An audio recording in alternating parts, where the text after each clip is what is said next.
That was a tough one, guys. I don't. There's not much. There's not much to say that would make it, better. Um, we knew this was going to be a tough game heading into this matchup with Clemson.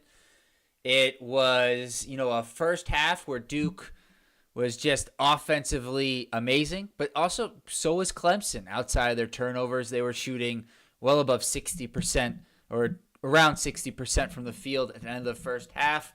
And in the second half, Duke's offense really dried up, and they struggled to score. The physicality of Clemson ended up, Cooper, we expected him to get going in the second half. It took a bit longer than I think we probably thought. It didn't really start until 6 minutes or so left to go in the game. But once he got going, it was the Cooper Flag show. And I just want to say I hate the way it ends because he doesn't even get a chance.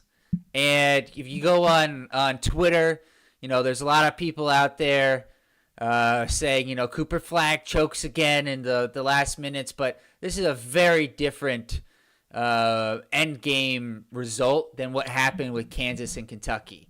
And it's unfortunate that Cooper, with the way he was playing down the stretch, didn't get an opportunity to make a play at the end of the game.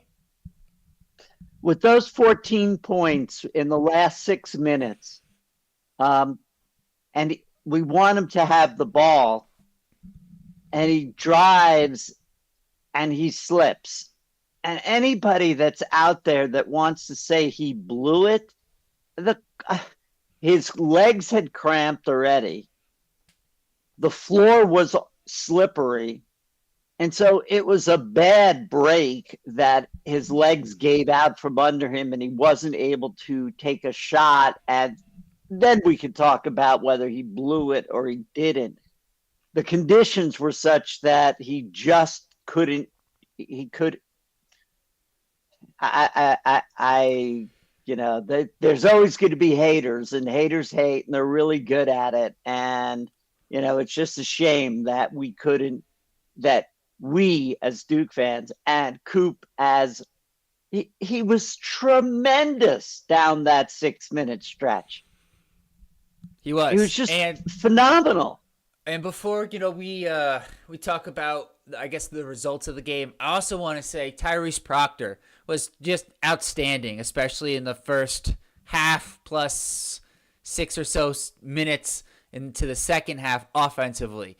And he was the reason why Duke had the lead early, and he gave him a chance to win this game.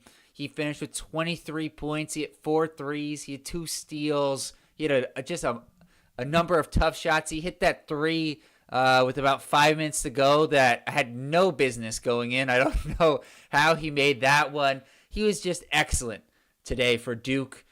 It's a really tough loss, but at the same time, with Duke coming into this one having won 16 in a row, I'm not going to sit here and kind of be super depressed over losing to the second best team in the conference at Clemson. No, absolutely not. And, there was also definitely with Mal gone, K2 down the stretch in deep trouble with fouls. I think we can pretty much, unless there's magic coming somewhere, Foster provides now next to nothing for them. They also had hats off to Lakin. What a great game. And, twice, what a great game by Clemson. Twice in the first half, they cut into our lead when they went on 2 6-0 runs to bring the game back closer. Duke could have started to blow them out. And then in the second half, I know you texted me at one point, they had a 7-point lead and all of a sudden we're in it, and we actually get to 71-70, and we're winning. And so a lot of credit to the boys. What heart. What heart. And that was something. Even I know we lost this game, but during that stretch, Clemson had got to a 56-49 lead. And my takeaway during that stretch was watching the guys and just how connected they were. Everyone was like picking each other up. The attitude and just the energy levels for Duke, because that could have been a situation where it got away from them. And we've seen this now. You know, it didn't turn out the way we wanted it to, but they showed, similar to the Wake Forest game, that they have a level of resilience in this team that is going to pay dividends down the road. And look, this is a really tough loss. I think it's important to mention, especially, you know, harping back to that Wake Forest game. We didn't have Mason Gillis today, which certainly hurt, and I think is part of the reason why Cooper Flagg cramped up. And I know that sounds weird to say it on the surface level, but Cooper played, I think, 38 or 39 minutes today. And I think if Mason Gillis is available, he still probably plays 35 minutes, but, you know, he gets a little bit more rest. And Mason Gillis has typically been the guy to come into games to sub out Cooper when he needs a rest, or Cooper's in foul trouble, etc. So I think not having Mason Gillis hurt Duke, but at the same time, you know, Chauncey Wiggins was available for Clemson, but he was dealing with an illness, didn't start the game, didn't play his typical number of minutes, didn't have his typical performance. So, you know, Clemson can certainly point to that, and rightfully so. It was a good basketball game, and it was an excellent finish. Like those last 4 minutes. It's just really unfortunate the way it ended, because it was so back and forth. It was, I wrote it down. It was like Locken hits a tough turnaround 2 over Malawach, giving Clemson the lead after it was 59-59 with like 5 minutes to go. Then Proctor hits that crazy 3 from the corner, 62-61 Duke. Then Hunter, tough pull-up mid-range shot, 63-62 Clemson. Flagg responds with his own, 64-63 Duke. Zachary responds with a tough layup over Malawach, 65-64 Clemson. Then Lakin gets 2 free throws, 67-64 Clemson. And at that point, you start to wonder, you know, is Duke in trouble? Cooper Flagg hits a crazy three-pointer, 67 all. And then it was Hunter, the younger Hunter, hitting a big three-pointer, 70-67. And Cooper Flagg goes 1 for 2 at the free throw line. Malawach gets called for his 5th foul. And then Shefflin has a chance to extend the lead for Clemson. He misses both free throws. Duke has another opportunity. I think that's, if I might be wrong. I was going to say that's when Sion missed, but I think that may have been Proctor. No, it was Flagg came down to hit the shot for the 3, and we go up 71-70. 71, you're right, 71-70. Thank you. We have the lead, which is wild. And then Hunter. They call timeout with 53 seconds. And then Hunter does what he didn't do against Georgia Tech, given multiple opportunities. He learned from his lesson. He attacked the basket.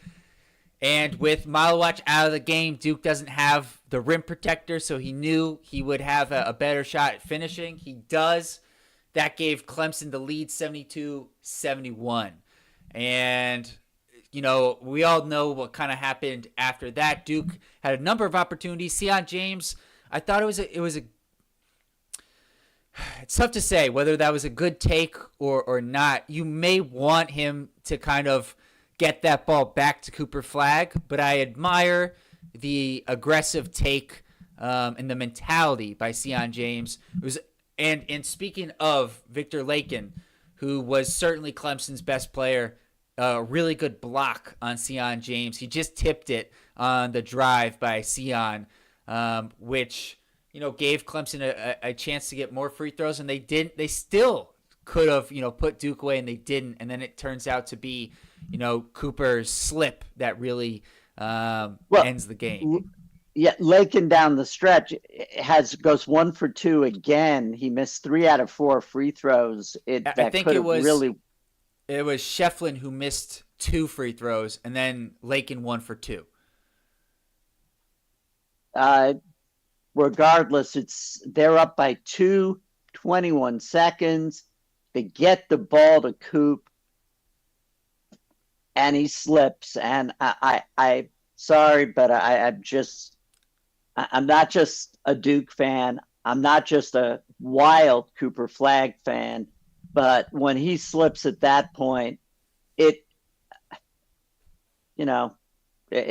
a tough break that it wasn't a shot that he either hits or he misses. But there's no question that Flag wants the ball, and winners want the ball down the stretch. And the fact that he slipped, it wasn't like, he tripped over something. It's like his legs just gave out, and the floor conditions were really, as the announcer said, it was really hot in there. And, then it was a tough break, and then you wind up with free throws at that point. Cooper comes out, and we wind up losing by 6, 77-71. But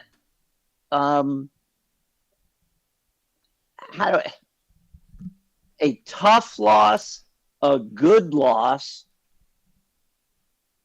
I think we were talking about it in the pregame. You don't want this monkey hanging, and you saw how this was going to turn out. If they win, it would have been number 1. They would have been number 1 because Auburn lost again today, their second loss. And their winning streak would have been 17? Yes. 17 at that point. Okay, that's all gone. It's time for Shire to regroup the team and get them set for the game with Illinois in New York. There's a couple of games in between. But let's see how they rebound. Let's see what happens. And I don't know. I'm very surprised that Gillis is out. Obviously, you and I don't have any information about Gillis, but missing a second game, I wonder what's up. They're saying illness. We'll never really know, so we'll just have to take them at their word. I guess for me, part of the reason I'm also, as you said, good loss, as much of a good loss as it could be, is this was a game that I had circled on our calendar for at least a month, maybe 2 months now, is the game that we could lose. Man, yep. I certainly didn't want us to lose, and I would have been really happy if I was wrong. I would have been much happier if I was wrong. But listen, this is not only was this the second best team in the conference, which for me, watching the fans storm the court post game was a little bit weird. I understand they're not ranked, but they're the second best team in the conference. I feel like to storm the court, you should be, it should be a big upset. I don't know. Maybe I'm getting old. I think we're going to give it to the fans in that case. They got the Duke players out. Everyone knew what was going to happen. No Kyle Filipowski getting hit in the face on the way of the fans. You kind of had to expect it, and I do think knocking off Duke, the number 2 team, 16-game winning streak, big win at home for. I hate look, as a rule, I hate court storming. I think that's just a very dangerous thing. But do I understand the fans wanting to do it? Sure. Well, we can agree to disagree. I don't mind court storming. I just think that if you're gonna do it, it should be like you were a huge, pretty big underdog. You're not the second best team in the conference. For me, that's kind of where I guess I draw the line. But what I was trying to get to though was that Clemson, obviously, as I've harped on, they're a really good team in the conference, and they had extra motivation coming into this one, losing a triple overtime game to Georgia Tech, and then obviously, as we put in to the intro, the really tough loss that they had at Duke last year, with a lot of guys coming back from Clemson. They certainly were looking to get their revenge, as this has been a theme of Duke revenge against North Carolina teams. This was Clemson's opportunity to get revenge against Duke, and they were able to get it done. I do think we do have to mention, as much as I don't want to talk about it, I think we do have to talk about it. You alluded to it before, unintentionally. Con Knippel had a really good start to the game, but he really slowed down once he picked up his second foul, which was called a flagrant one, on him tripping Jane Zachary on, I almost said Boston College, on Clemson. And, you know, a lot of people are going to harp to Filipowski and Grayson Allen, and he's, you know, the next, you know, Duke player to do this. I just, watching it live, I could get why it was called a flagrant one. I just didn't think it was, like, egregious or anything too bad, really. Jack, a flagrant one is a non-basketball play. He extended his leg. The guy touched it. They're going to call it. It wasn't the most egregious one I've ever seen. Absolutely not. But by the rules, it was a flagrant run. He extended his leg, and there's not much you can do about it. I'm more concerned not about the flagrant one, but that he didn't provide more help in a game in which Coop didn't get going until the 6-minute mark, and Proctor had a fabulous, just unworldly game. I would have liked to have seen, you know, K2 do more in the second half to take that burden off of. I think part of the reason for that is that foul. He was playing pretty well in the first half. He had 11 points until he was taken out with 2 fouls. I feel like it kind of, that, along with the fact he fouled out of this game. He had a lot of foul trouble in general, but I think that kind of took him out of his rhythm. He still finished with 14 points. It's not like he was a no-show by any means today. I thought, especially in the first half, he played pretty well, and he didn't foul out. He had 4 fouls, excuse me. But he was in foul trouble for most of the night, and it certainly limited his impact in this one. I'm quickly looking to see, I don't know how many. I don't know that he gave us anything in the second half. And I know he's playing with foul trouble. And I had a little problem with these foul calling, but I thought actually it wasn't the worst that I've seen. K2 did have a 3 at the somewhere around the 15-minute mark. He did in the second half. That was about it. Let me take this from you, because I have second half stats. So in the second half, Duke scored 30 points. And by the way, we text each other during the game. I don't think this stat is necessarily surprising based off of what we thought at halftime. So it's kind of set the table. Proctor had 16 points. Kahn had 11 points. Cooper had 4. We knew Cooper would get going in the second half. It was just a question of, could he get enough help in the second half? But we did think it could be a little bit tough for Proctor to keep it going, right? That all checks out. So second half, Duke scored 30 points. Cooper Flagg had 14.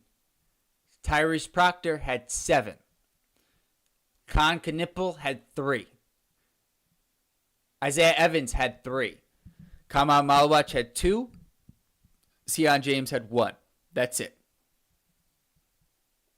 I mean, we can in Cooper we trust, but they had a 5 minute plus period without scoring a point. Yep. And I don't think that was, I mean, I think Clemson's defense was obviously good, but it was just a scoring drought. And based on the stats you just read off, there's just not a lot of help going on there. And they only managed to put up 30 points in the second half there. And even with all of that said, as you and I went through earlier, with 53 seconds, they have the lead. Yep. It was like Proctor was outstanding, but everyone, I mean, Khan had a good first half. Cooper had a good last 5 minutes offensively. He was still good defensively throughout the game. But, I think the biggest, I guess, concern, if there's an actual concern today, is the play of our big guys, because they got thoroughly outplayed by Lakin. And, looking back on the Hunter Dickinson and Janai Broom, Malik Brown did a really good job in those matchups. Without Malik Brown, we all remember, Chad Venning was giving us all sorts of issues with Boston College, especially early on. So it is something that, at least recently in conference play, we have seen opposing centers kind of give our big guys issues, especially scoring the ball. Well, and it's not just Lakin, it's Schieffelin too. Shefflin. Because he's like, I mean, he's enormous. I mean, and he wants to body up, and he loves to do that. And that's why he was the perfect pair last year with PJ Hall. Yep. And I mean, it is something that we clearly have the height, but between Mal, you've said this before, between Mal, Patrick, and Malik, the guy who really wants to use his body is Sion.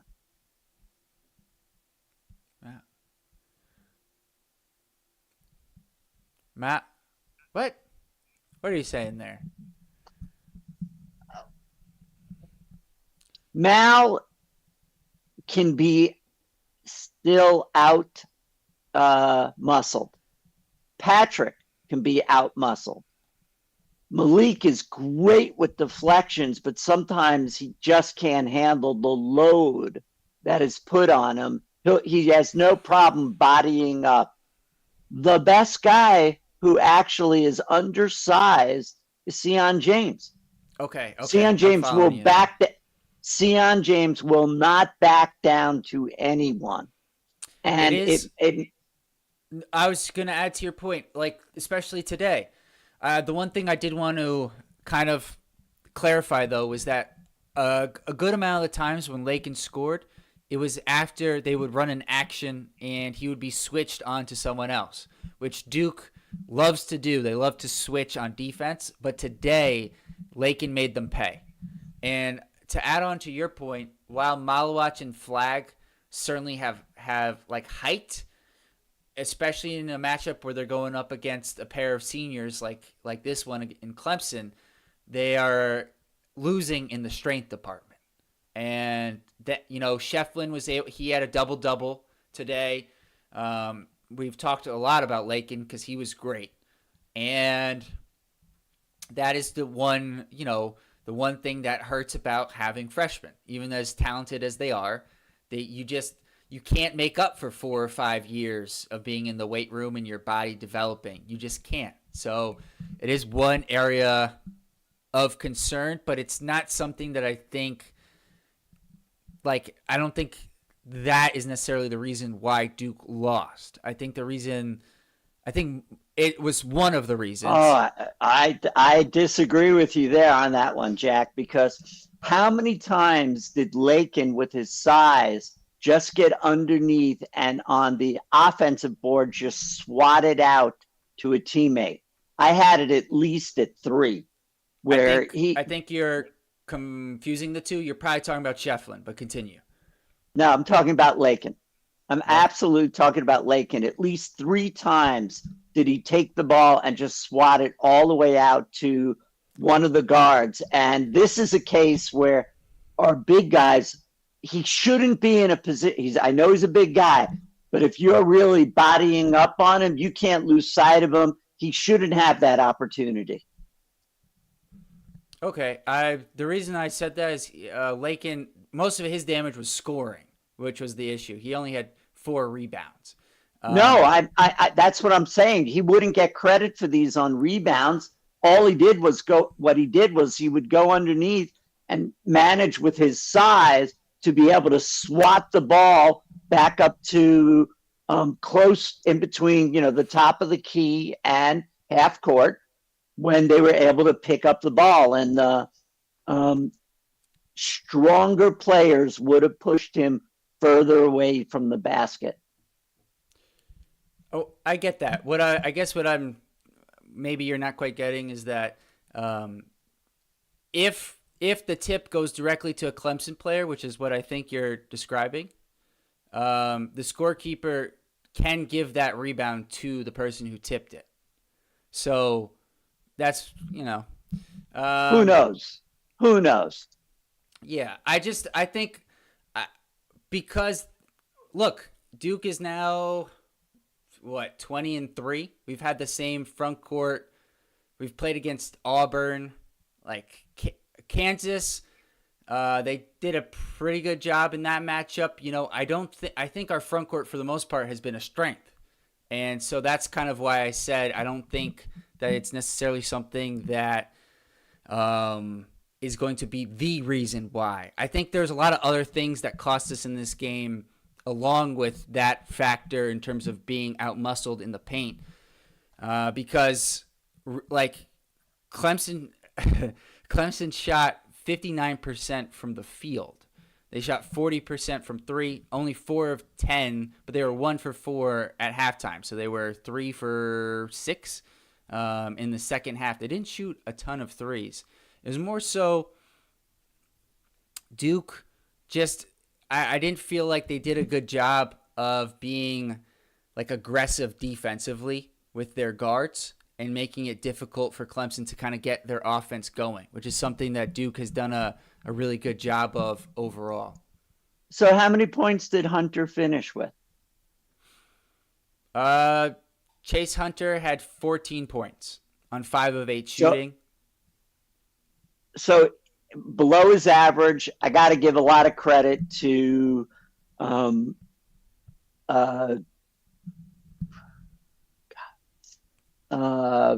going Proctor or James? Proctor. I want to give a lot of credit to Proctor again, getting the toughest assignment and being able to hold that guy below his average and winding up with 24 points, 26 points. I'm going to say that something was exposed here, and this is how we could lose in March Madness.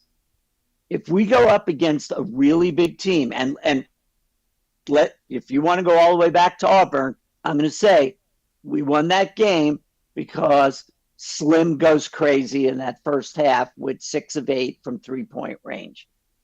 I mean, it absolutely changed the whole tenure of that game, and we're home.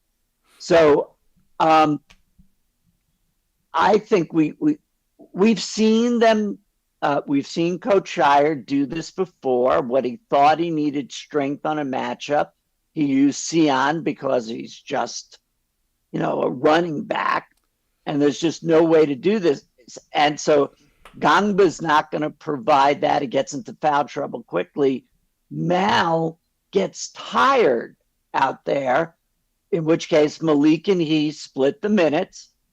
And I think that we haven't been up against a team that had real bulk inside because we didn't get hurt by the guard play. We held them below their usual 10 threes a game or whatever, and we held their leading scorer below. They dominated inside. So, but all right, let's get a couple of stats up here. Tell me what Well, we did in turnovers, Jack. no, I was just gonna say Clemson had 36 rebounds. Duke had 23. Now, part of the reason for that, yes, you can celebrate, but part of the reason for that is Clemson shot 58% and Duke shot 43%. So there's just less opportunities for rebounds because Clemson had turned the ball over a lot. That's part of it. We're going to agree to disagree on this. I think we got exposed. They did a better job physically on the boards. They beat the heck out. Everyone has now realized the way to slow Coop down is to physically just keep hitting him, and then somehow he figures out a way around it. He was wonderful down the stretch. And look, he hits the shot. A couple of things go our way in the last 20 seconds, and we're having a slightly different conversation. We're saying we won, we kept the streak alive, but I think this is something that we got exposed on. I don't think that's necessarily the case because we typically, especially of late, have out rebounded our opponents. So it is one game where it's happened. If this becomes a trend, I can say that it's a thing. I did say before that it was an issue, but I just didn't think it was the entire issue, which is what you're saying, which is a little bit different. It's not what I'm saying. I'm not saying it's the entire issue. I am saying to you that. All right, let's I've always hold on a sec. I've always made a point of saying that you could teach more from a loss than you can ever teach from a win as a coach.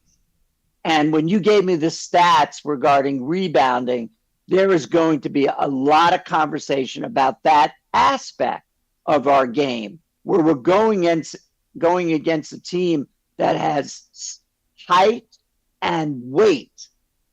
We have height, but we don't necessarily have weight. And, Shefflin is a big bruising guy, and so is Lakin.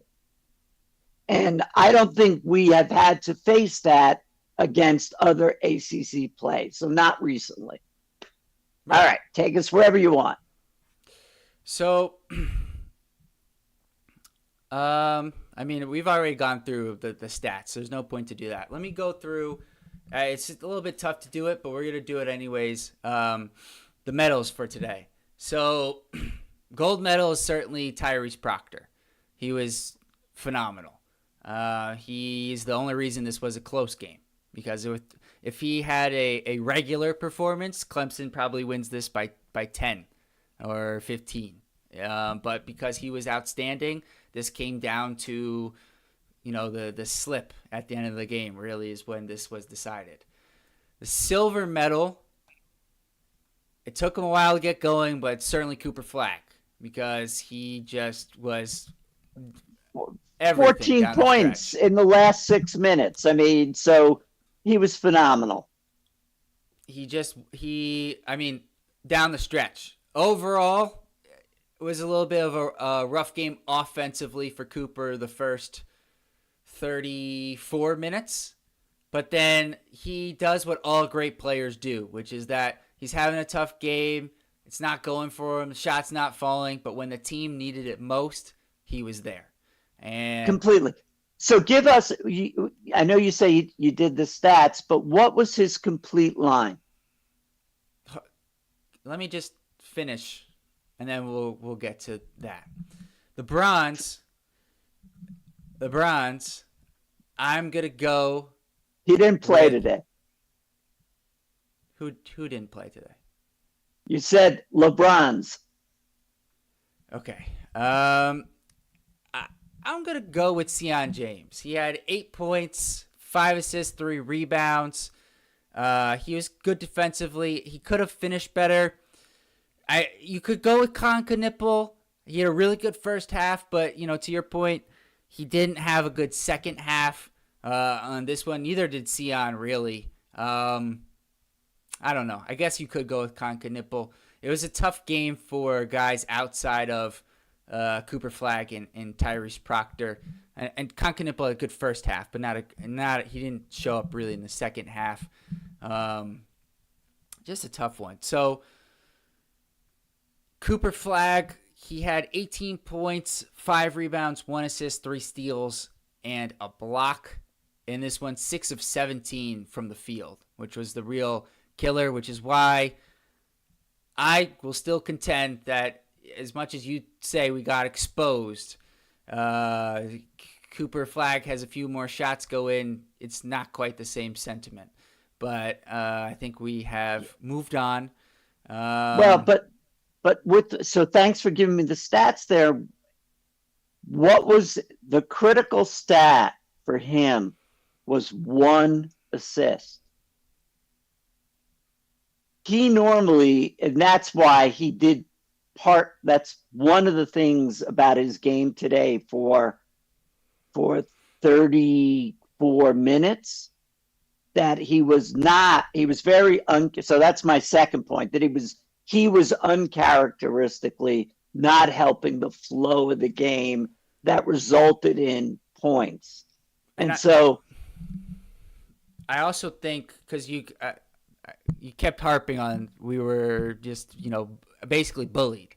I think also part of that is one of the as you term them, the fire hydrants wasn't there in Mason Gillis. Yeah, I agree. So I think that's important to note in terms of, why I'm having a hard time saying we've got exposed, in that I haven't really seen it like this in the past, especially because we typically have Mason Gillis. So, I just feel like Malawach, I think it has a lot to do with Malawach more than anything. And it's with him, we've seen it where he can have the physicality. To your point, he can't play at that level for 30 minutes. We know that, I think, at this point. We unfortunately saw that in the NC State game. But he can give us 20 to 25 really good minutes. And today he didn't, for whatever reason, he didn't have it. And look, sometimes that's life as a freshman. When you're 18 and you're playing in a tough environment, and Cooper didn't have his best stuff today. This is what I really hope. I'll say this right now, is that Duke plays Clemson in the ACC tournament, and for our sake, we get to find out the answer as to whether Duke was exposed by Clemson's, size and physicality, or whether this was kind of, a game in Clemson, a one-off. Duke didn't have Mason Gillis, which is an important piece of their physicality, and it's a much different, series of events. Clemson could still win the game, but it's in a different way, So I hope that they get to play him again. I certainly hope so too, but let's go back. I just need a couple of more stats here, team stats. So what were total fouls Duke Clemson? Duke 23 fouls. Clemson 16. And I got to say, something was going on where a lot of times I really wasn't happy with the officiating. A lot of foul. So, all right. And turnovers. How did we finish in the end? Both teams, especially in the second half, did a really good job. Only 9 for Duke, 12 for Clemson. Duke had 6 at the half, so only 3 in the second half. Clemson had 10 at the half, so only 2 in the second half for Clemson, they did a much better job not turning the ball over. So, wait, ebb, flow. Coop hits the shot, and I said we could be having a different conversation, but I do think that when we lose a game, John Shire and the coaching staff are looking for what could we do better. All And Go ahead. Oh no, all I was gonna say is I wouldn't want to be Cal right now coming into play Duke this Wednesday, because I think this is gonna no, be a very motivated Duke team that comes out with a level of physicality, and maybe with the way it was officiated, that took away from some of Duke's ability to kind of be more physical. But I really keep going back to Mason Gillis as part of the reason for your concern there, because just looking at the guys who came off the bench today, Malik Brown, to your point, really good deflections, but he's not, he's kind of a skinnier guy. He's not really going to push people around, right? Like, that's not his game. And then you look at the other two guys, Isaiah Evans and Caleb Foster. Gangba's not. He didn't record any stats apparently, but he did get into the game. It's, as we know, it's not really his game either. So I do think Duke really felt the absence of Mason Gillis in this one, more so than I probably realized until we had our debate here about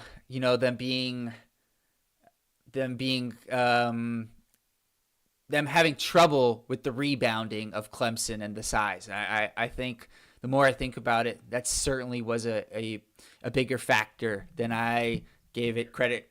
No. I'm not saying for you. I'm saying Mason Gillis. Don't sit over there thinking you won anything over there. We're still, until proven otherwise. I still feel like again, part of the reason, but not the reason.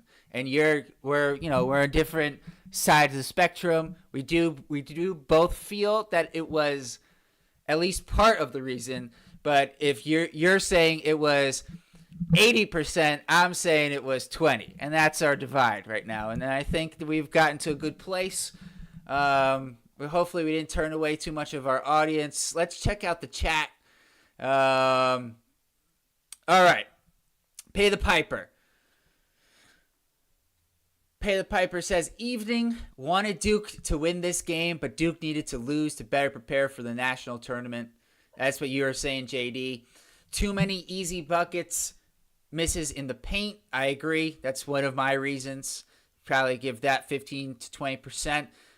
Coop was challenged physically, which hasn't really happened to date. I think we've actually seen, Wake Forest, NC State, of late, that's been kind of a theme where teams have been going at him physically. Big learning lesson. Too many bad shots from outside hurt them. Certainly a big learning lesson. Okay. We'll just continue with Pay the Piper. We'll get to everyone else later. He was, appreciate you, Pay the Piper. 5 minutes with no points in the second was the biggest problem. Yeah, I'll give that 20%. I'm up to 60% now. Would rather lose on the road against Clemson than UNC. I'll co-sign that. I'm on board with that. I don't know about you, but if we could beat UNC twice, I'll take that. Love seeing Dickie V back. Missed him the last 2 years. That's a good.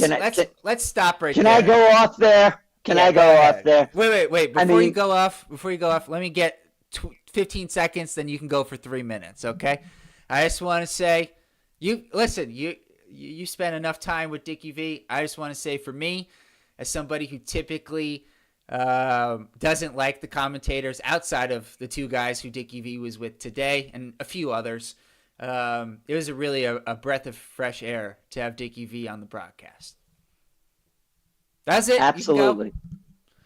First of all, let me just start with ESPN's time management of games sucks. Okay, I said it.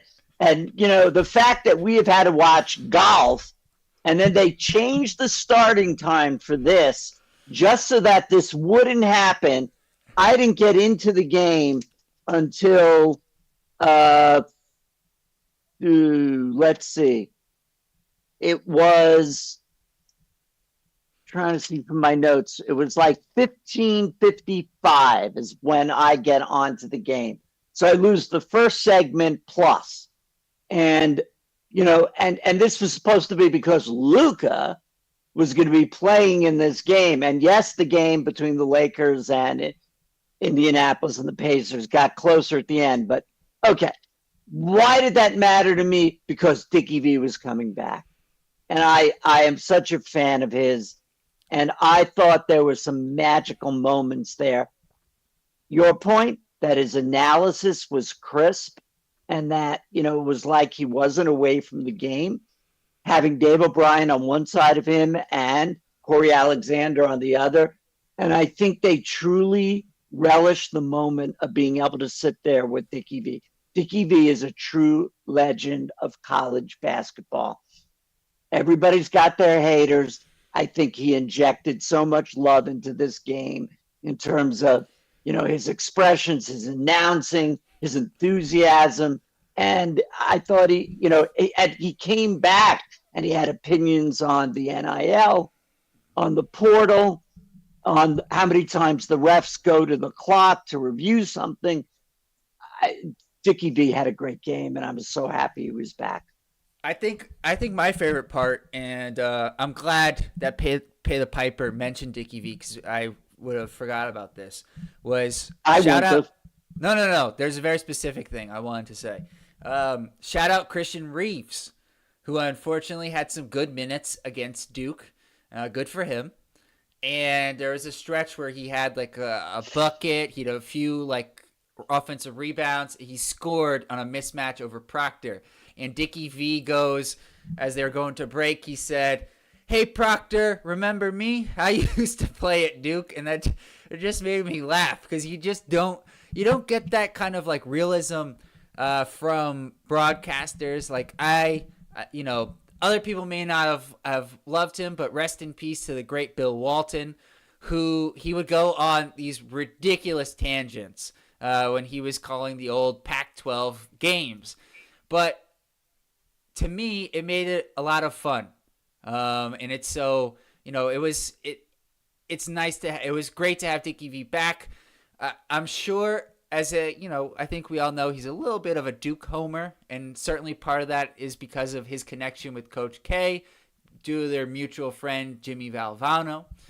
And, I'm sure a part of Dickie V is like, man, I come back. I haven't called a game in how long? Duke's on a 16-game winning streak. In the first game I called, they lose, There's probably a little part of him that's, thinking about that. But glad to have him back on the broadcast. All right. Should I continue with the chat? Anything else? Okay. All right. Lawrence Freeman.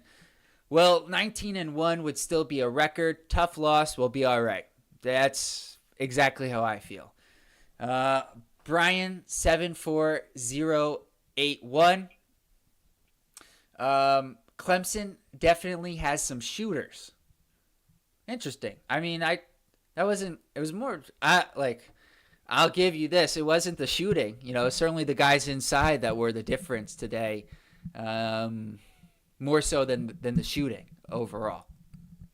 Yeah, but to his point, there were key opportunities in the game when they hit from 2-point range. So I understand his point. I do too. I was just kind of, I guess, I understand. I understand your point, Brian.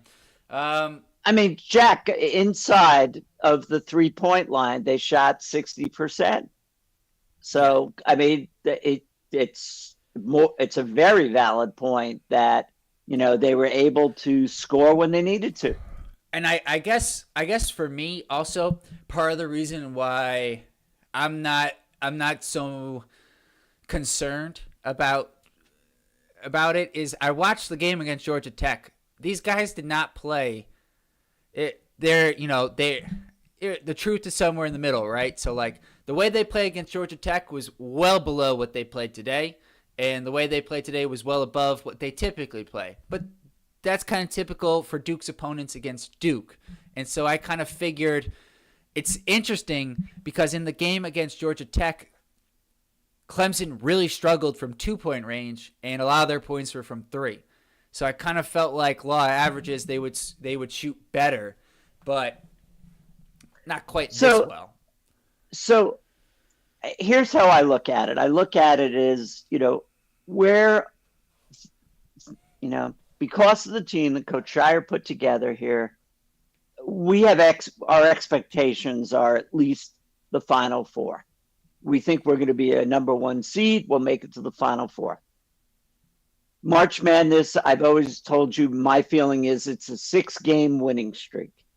Coach K liked to compartmentalize it in the regionals, and it's little 4-point, it's 2 games at a time. You win mini tournaments, but it's a 6-game winning streak. And the thing about Duke is that everybody is going to throw their best game at us. It is, and it's, how do we respond to that? And what do we do? And falling short with this team is going to hurt.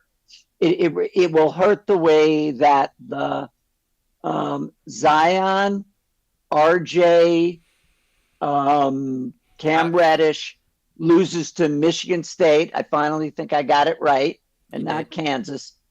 And that, it's like the expectation is we're going to win. And so tonight, to Lawrence Friedman's point, I could take it. But not even an ACC play, where I certainly hope we win, and there'll be some tough games there, and it's a nice tune-up for March Madness.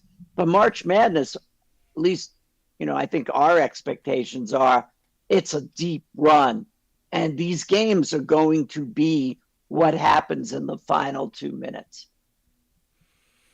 100%. And I forgot who said it. Pay the piper. To his point, it's good to lose a game like this now. Right? Like this is what you need.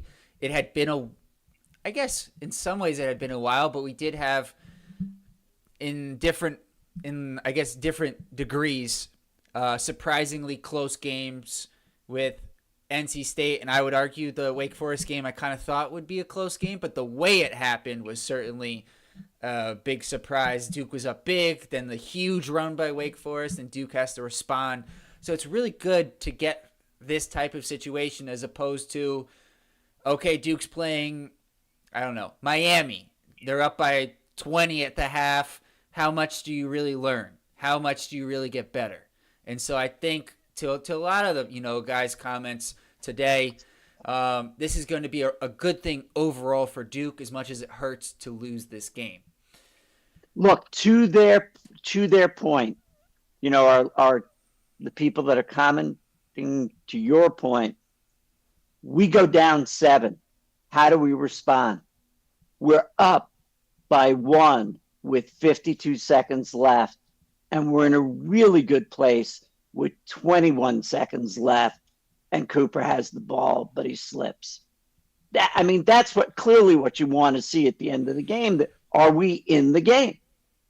So, who else? What else you got, Jack?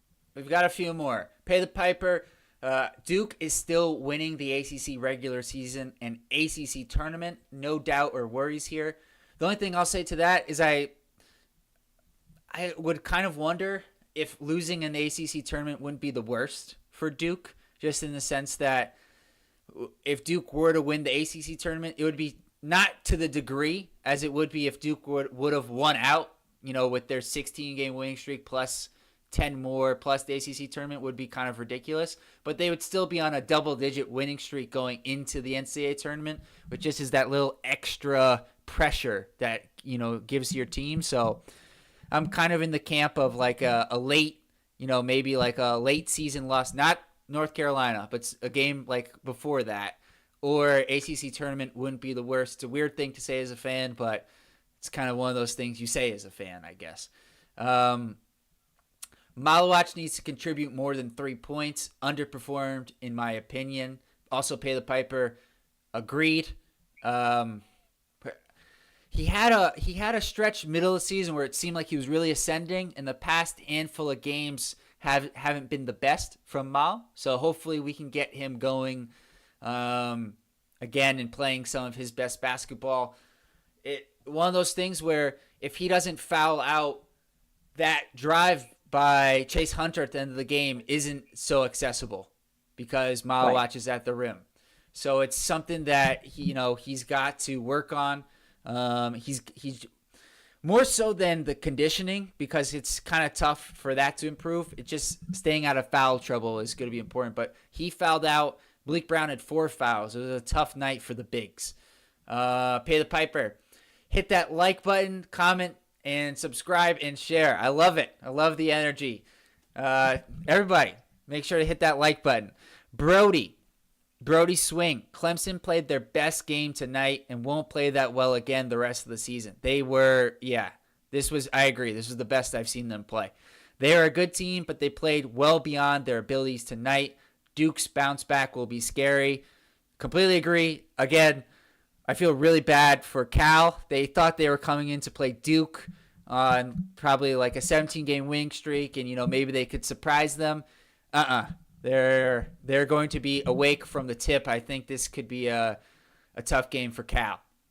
You don't think Jalen Blakes will score 30 or something? Jalen Blakes plays for Stanford. This is Andre Stojakovic, the son of Peja. And there's another. They have a small guard who's also pretty explosive. We'll get to that in the Cal preview. Okay. But Jalen Blakes is later. He's next Saturday, so that will be fun. He has been hurt of late. Let's just try to wrap this up. Pay the piper. This is to your point earlier. Yes, guys, 100% agree. ESPN's scheduling is horrendous. No more delays from golf simulation. Everyone knows Dickey supports Duke, but had to be kind being in NC. Yeah, spot on comment. And last one from Brody Swing. The last thing our opponents want is a reason for us to be tougher and hungrier than we already were. We gained more from this loss than Clemson did with this win. Time will tell, though, obviously. I do think Clemson probably bumped their seed line up 1 or 2 for the NCAA tournament with this win, because they did not have – they beat Kentucky. That was a big win, I should say. So that they've now got 2 pretty big resume wins for their seeding in the tournament, which will be important. But I agree. I think this is a really important game for Duke. I think this Duke team has shown a lot of toughness and resiliency, and I don't think they're going anywhere. And I think, if anything, they're going to get better. And I think this is overall, as much as it hurts tonight, it's a good thing for the program and for this team and for Cooper Flagg, especially I think more so. I think I don't know exactly what the tweak has to be.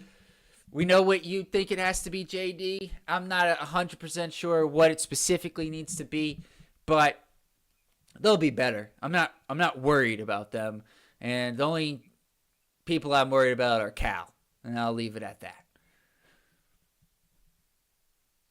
I do want to point out one more thing.